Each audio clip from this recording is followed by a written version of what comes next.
Hey guys, Coach Kirsten here, and I just finished writing out some new deep water running workouts for you. And I wanted to make a quick video for those of you who are new to deep water running, kind of explaining why you should be doing it, what exactly it is, what the technique is, and explain some of the things I talked about in the workout. So first of all, deep water running is running in deep water, right? Pretty simple. It's not touching the bottom, running. It's easiest if it's 6 feet or over, but one of the pools I run at is actually only 5 feet, and I'm 5'7", and it's perfect for, it's not perfect, I'd rather have it deeper, but it works. So sometimes my feet hit the bottom a tiny bit, it just reminds me to pick my knees up. So 5 feet and deeper is where you wanna be. If you are not a confident swimmer, or you can't tread water really easily, then I would recommend, or if you're just starting off exercising, I'd recommend wearing a flotation belt. And I'll post a link to get one, but you can get them from any Amazon, Swim Outlet, any store like that. And it's just a flotation belt you put around you to help hold you up, but that actually makes it a lot easier. So if you are just starting off with your fitness, you're just doing this for some cross training, you're just starting to recover from an injury, this is a great way to start. But ultimately, if you really want to get the full benefit and full effect from deep water running, which is a super high cardio workout, like if you're trying to get back into running on land, then you're going to want to do this without a flotation belt, just with your body. So anyone who wants to get a really great high heart rate cross training workout, this is great for. Anyone recovering from an injury, that's what I'm doing it for right now, or I'm recovering from my surgery. Anyone who is trying to prevent an injury, like if you are having some pain from impact from running and you need to lay off the impact a little bit, that's great. General fitness, this is great because it works every single muscle in your body, including your core. And like I said, it's a super high intense cardio workout. So that is what deep water running is. That is who it is for. I have 3 different workouts that I just wrote for you guys. One is an endurance workout. It's a 60-minute workout. One is a speed workout, which is a 45-minute workout, and one is a HIIT workout, which is high intensity intervals, and that's a 30-minute workout. Any of these you can, because most of them are have some repeating intervals. So if you want to make it longer, shorter, you can do longer warm-up, longer cool-down, shorter warm-up, shorter cool-down. If you have a different time frame, but you want to get this specific workout. But if you have time to do one of each week, that would be an amazing place to go with your deep water running. So basically technique, let me tell you about this, and then we'll go over each workout. In general, you want to be upright. So your shoulders are over your hips and your hips are over your feet. And you want to be as close to a running movement as possible. So it's opposite arm, opposite leg, like this. So from the side, see how my shoulders are over my hips and over my feet. This is what we're doing in the water. Now this is really hard to keep your head out of water when you're doing this. So I'm going to tell you ways to make it easier. If you make your legs bigger, it makes it easier. If you open up your hands and move your arms, so more of a cross country, that makes it easier.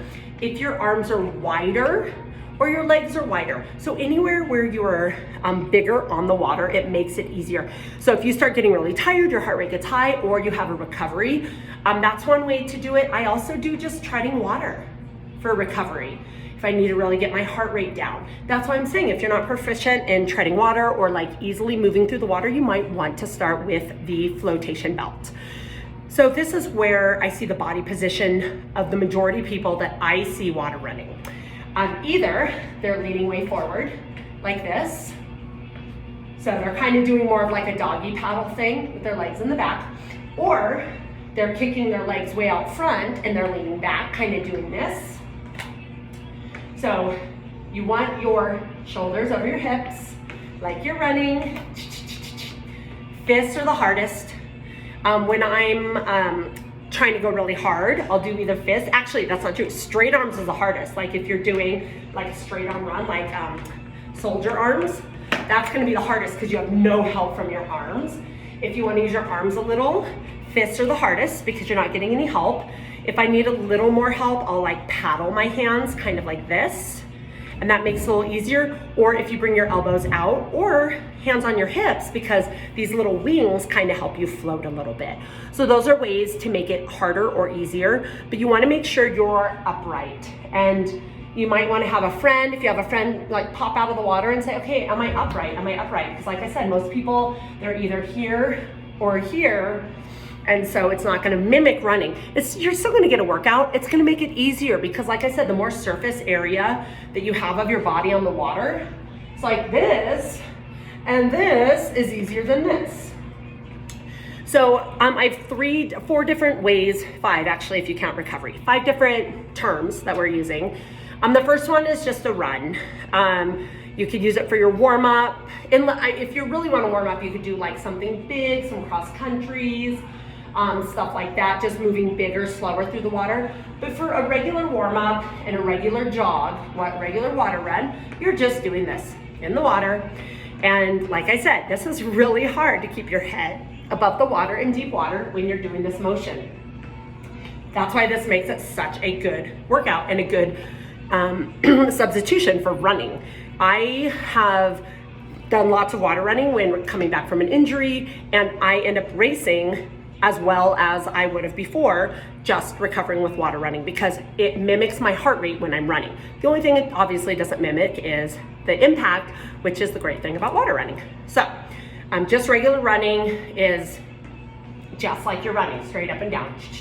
And again, you're not going to be going because your legs, when you're doing this, it's the same amount of forward and back pushing on the water. So you're basically going to stay in one place.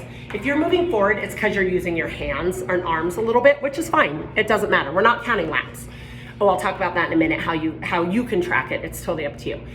High knees is another thing we do. So that you're just lifting up your knees while you're running.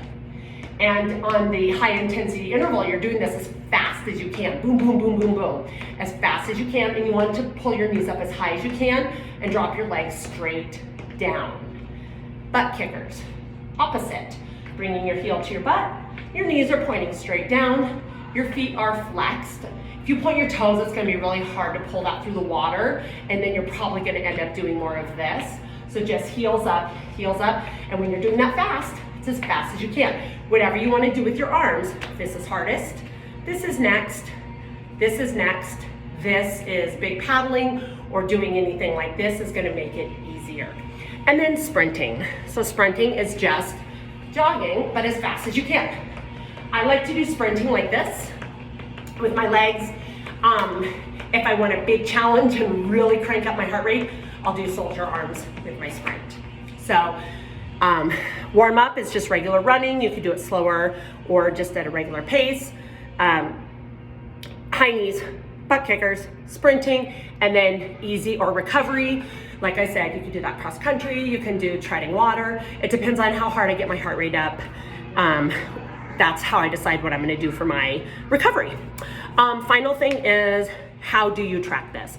Because like I did 48 minutes today, and I maybe went 10 lengths of the pool.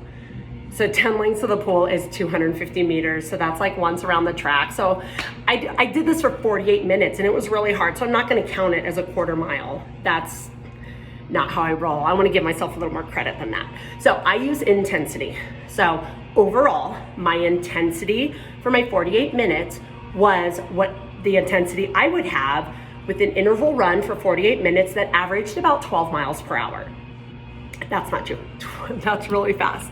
12 minutes per mile, so that's 5 miles per hour.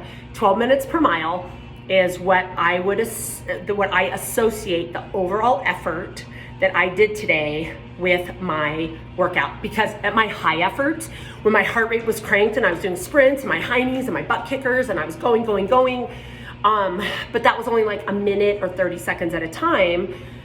That was like a 7-minute mile. But then I was doing my easy, treading water. That would be like walking. So that's like a 15 or 16-minute mile.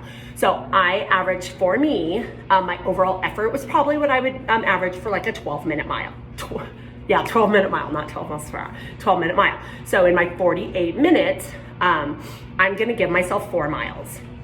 So on my spreadsheet, when I mark off what I did today, it's 4 miles. That's how I do it. You could choose to do it however you want. I don't know how important it is to you to keep track. My training plan is minutes, so I counted it as 45 minutes.